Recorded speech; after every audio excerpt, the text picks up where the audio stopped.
Hello everyone. In today's video, I'll show you how to fix the "your connection is not private" error. If this appears on your Google, I will show you the easy solution on how to solve this error. So first of all, I am on this website and it's showing you that your connection is not private. It's showing you the reason right here.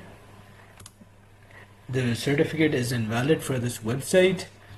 Now, what you need to do is, one way is simply you press advanced and you can proceed to that website. It's telling you that this is unsafe. You can proceed to it by pressing this button.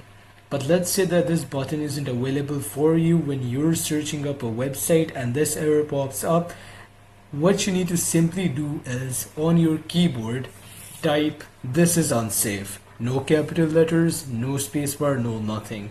What you need to do is simply type "this is unsafe" and it will start loading the website.